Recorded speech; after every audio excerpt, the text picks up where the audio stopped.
Good morning, Rabotai. Welcome to Breakfast and the Class. Breakfast and the Class today is dedicated in loving memory of Ms. Lily Safra Aleh Shalom Lulu Nishmat Leah Bat Chana. Her philanthropy has reached and continues to reach so many throughout the entire world. Also dedicated to commemorate the Askara of Moshe Hadad Alav Shalom, Moshe ben Polisa, Corey's grandfather, sponsored by Corey Ajmi. Azak Baruch. Sorry?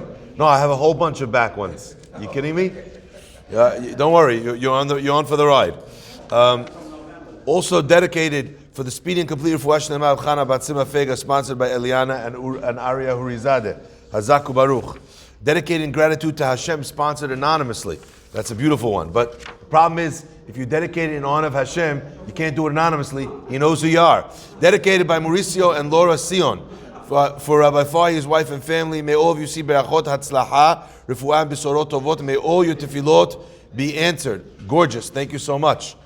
Breakfast in the Class also dedicated in loving memory Lulu Nishmat Ariel ben David and Amane Alav Shalom from Sheba Barzilai, and dedicated for a speedy and complete refuah shlema of our Rabbanit Chana Farhi bat Sima Feiga.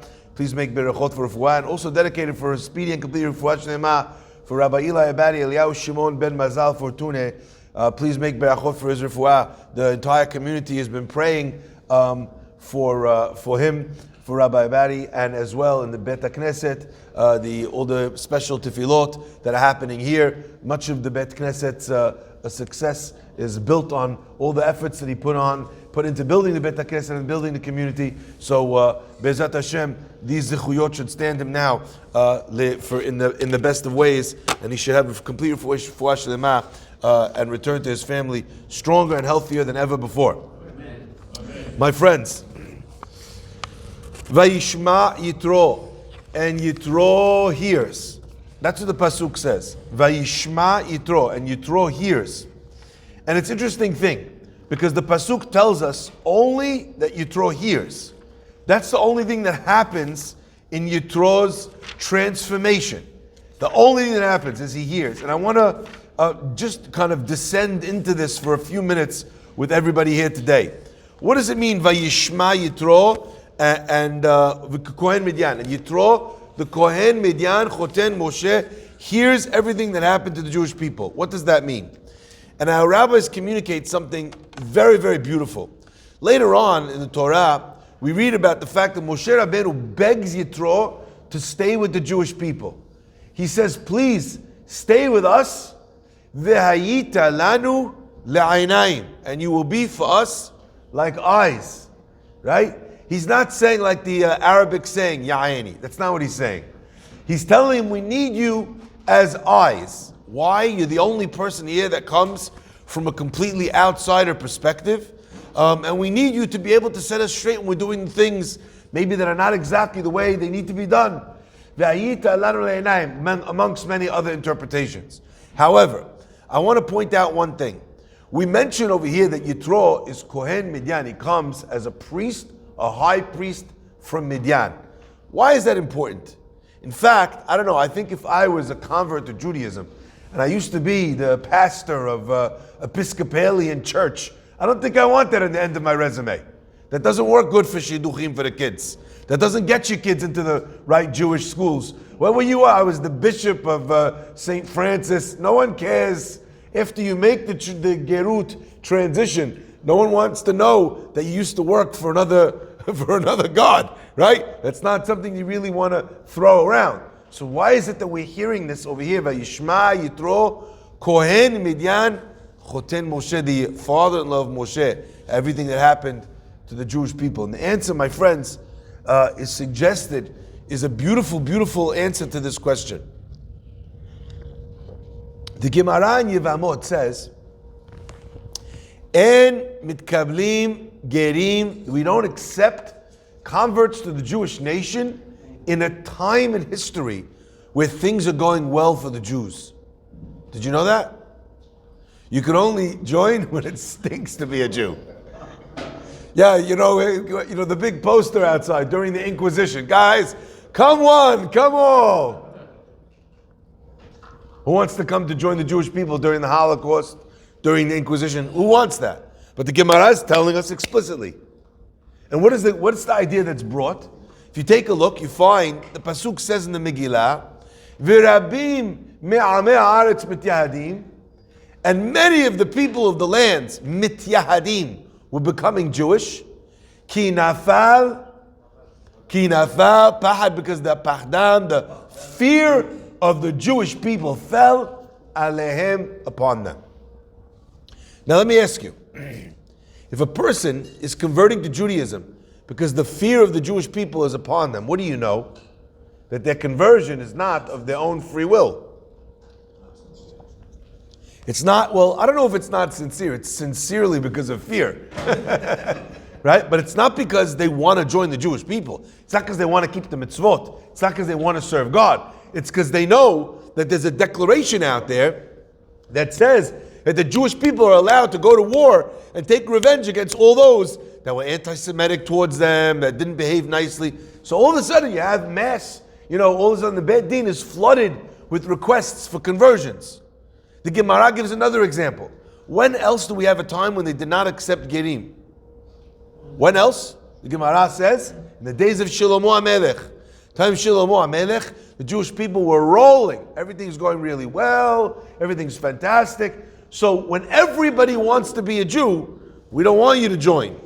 Because you know what? It's not sincere.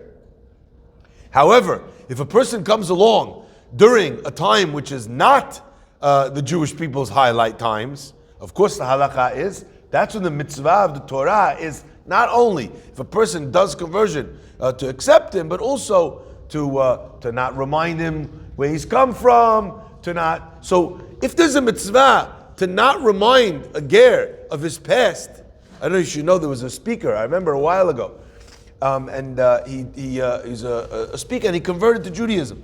So when he came to this convention, so he said, I think I'm going to speak about something or other. They're like, no, we want you to tell your story of converting to Judaism. The rabbi said, you just broke a mitzvah in the Torah. He said, what do you mean? They said, you just reminded a ger, someone who's converted, about the fact that he was once not Jewish. Not allowed to do that. So how does the Torah say, Vayishma Yitro, Kohen Midyan? And the answer is, my friends, because since this period was a time when the Jewish people were riding high, so therefore, we doubt the sincerity of the people who want to join. What, things are not going well for you? You want to join the Jewish people's parade? No, thank you. My friends, says the pasuk, Vayishma Yitro, Kohen Midyan. This guy has it made. This guy is doing really well. He's the Archbishop of Midyan. He's perfectly fine. He doesn't need anything. A person like that will accept even in the best of times. There's a question that's asked, if we don't take Gerim during the time of Shlomo HaMelech, how do we know that Shlomo HaMelech married Bat Paro, the daughter of Paro? How is he allowed to do that? So the normal answer would be she converted, but they didn't accept Gerim during his time. So my answer always, before I studied, was, she must have converted before he came to king. But that's not that comes from a place of a lack of knowledge. Because Shlomo HaMelech becomes a king before his bar mitzvah. So unless he was married at 10, okay, she didn't convert before he became the king. The answer, my friends, is that it's specifically because she was Bat Paro that they accepted her. We don't take people because things are going well. We're worried that your reasoning is because things are not going well for you. But if you're Bat Paro, you have it made, right? You can walk like an Egyptian. You can talk like an Egyptian. You do whatever you want, okay? My friends, why am I sharing this with you? I want to drive home a beautiful point. Someone comes to give you business advice when you've knocked it out of the park with every deal that you've made. The guy walks into your office, he says, listen, I want to give you some advice. I've been in the business 40 years. You're a young gun, you're a young stallion, you're out there doing your thing, making it happen. Listen, trust me. Don't over leverage, don't do this. How much are you going to listen to the guy when you're hitting home runs? You tell him, thank you so much. I appreciate your advice. You say it with as much sketch humility as you have in you, and you think to yourself in the back of your mind, when I'm in the business 40 years, I'm going to be 50 times more successful than you are right now.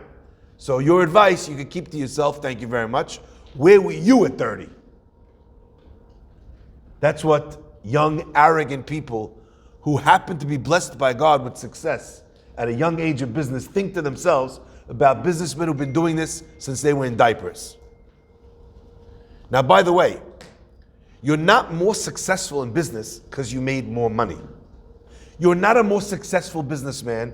You're not a more successful entrepreneur. It happens to be that the product that you're selling at this particular moment is a hotter product. But this guy sold the heck out of undershirts. He's 10 times the salesman that you are. He's 10 times the administrator that you are. He's 10 times the leader that you are. Happens to be that you happen to be sitting on a treasure trove of masks when Fauci took the reins. Okay? Hazaku Baruch. You know, selling masks during COVID does not make you a successful businessman. Everybody wanted what you had in that exact moment. Misha Berach. Okay? So, imagine you're sitting there in your office, a guy comes to give you advice, you don't want to hear nothing. I'm very sick, I'm good. What happens the first business deal you make that fails spectacularly?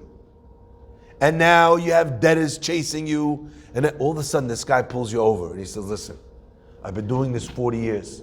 I have a piece of advice for you. What happens now? I'm all ears. You got me? Now, I'm all ears. You know what makes Yitro so great?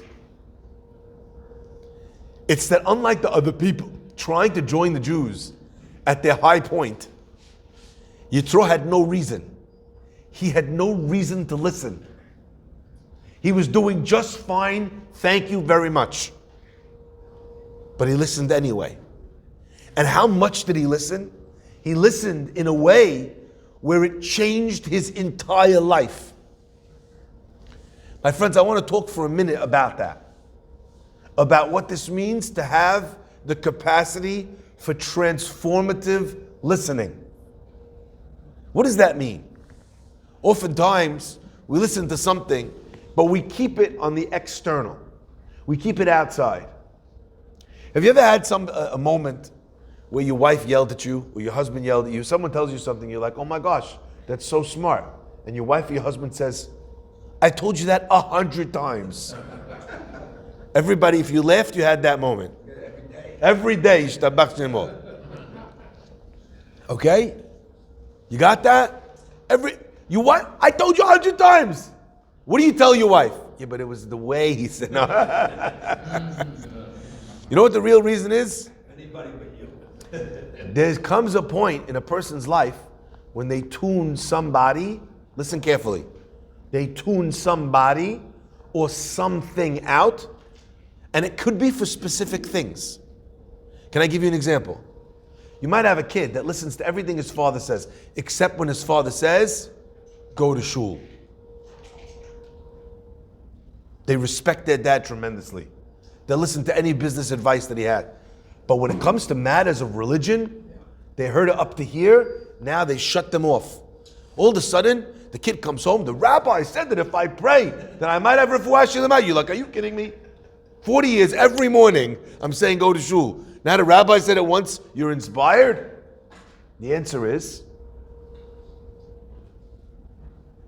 Yitro is, in my humble opinion, Yitro is in some ways the paradigm for all of us to be able to have the humility to listen in a way where we're willing to change our ways even when our ways are working just fine. The old adage goes, if it's not broke, don't fix it. Can I just say, ask any financial advisor and they'll tell you that that's the worst possible advice. If I put my money in the bank, and let's say I have $10,000 in the bank, you know what? It's fantastic. I've never lost even one penny. It's not broke. Don't fix it. Why should I make any investment? Why should I have a business? Why should I invest? Leave it, perfect. The bank, everything is exactly the same. You know what the answer to that is? My friends, the answer to that is if your money is in the bank and it's not going down, you're losing money. The numbers are the same. But there's this thing, it's very annoying. Unless you happen to be trying to have guests over for the weekend and you have plastic mattresses. There's an annoying thing called inflation. And inflation means that if your money is not growing at a certain percentage, you're losing money and you're going to be bankrupt. Because your $10,000 doesn't buy what it used to, and it's just slowly shrinking and shrinking and shrinking and shrinking. You have to at least beat inflation just to stay with your nose above the water. Is this clear to everybody? Judaism, spirituality is like that. If you stayed the same, you're drowning. You don't notice it because the zeros are there. But you're drowning. You're stagnating.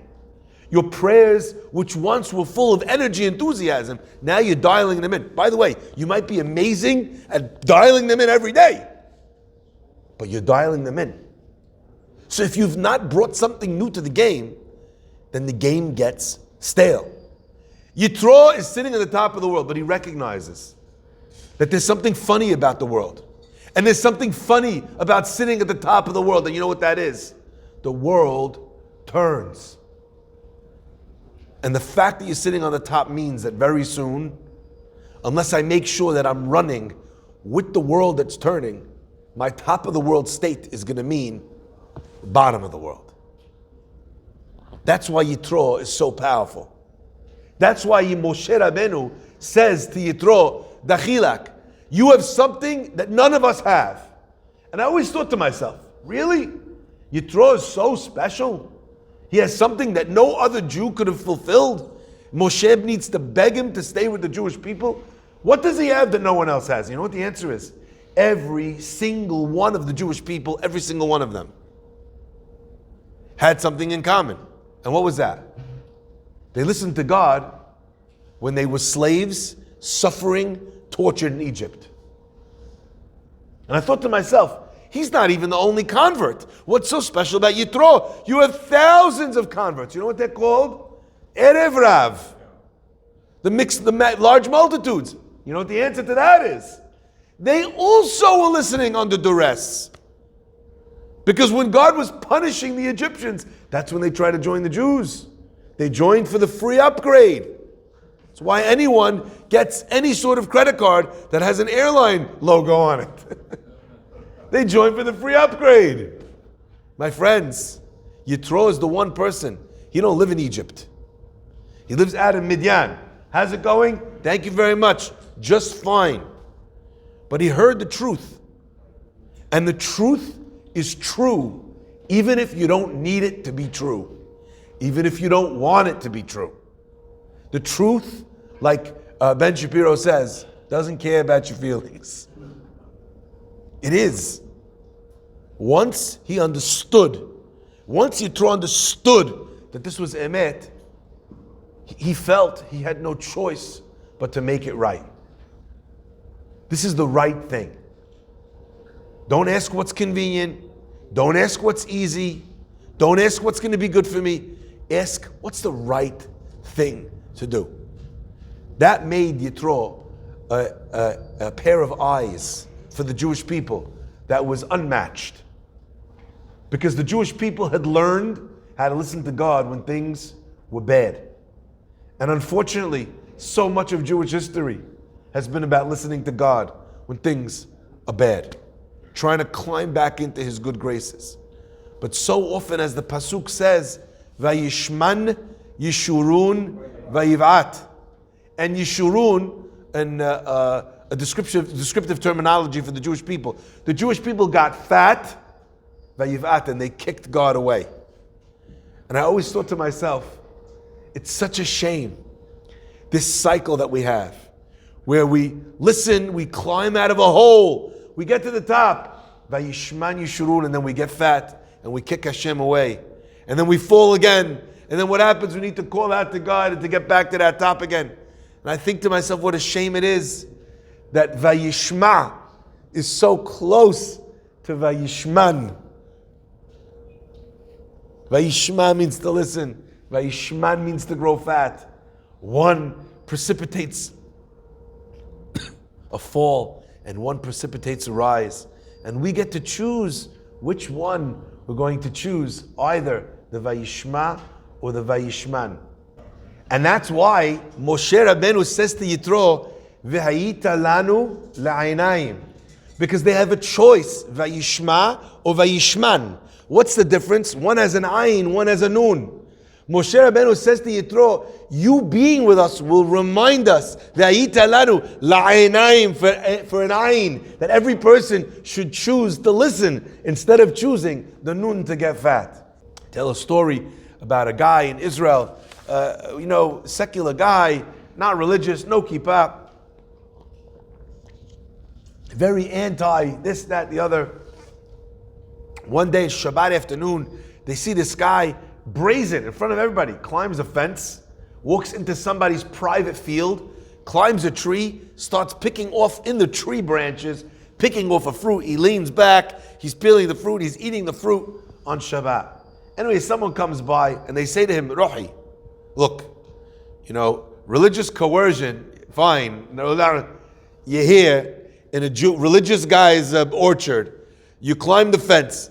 You're not allowed to climb the tree on Shabbat. You can't pick the fruit. You're stealing the guy's fruit. Anyway, the guy smiles, a big smile on his face. He says, En kmo Eretz Israel. No place on earth like Israel. You sit back, you can relax. You have a nice fruit. And not only that, you also get some divrei Torah. Ya'ani breakfast in the class. That's Vayishman Yeshurun Vayivat. God gave you Eretz Israel. He gave you the freedom to be whatever you want to be. He gave you the freedom, by the way, also, not just to not be forced to be Christian, Muslim, whatever. He also gave you the freedom not to be Jewish or not to act Jewish. He gave you that freedom. And what are we doing with this found freedom? We're kicking God out of our lives.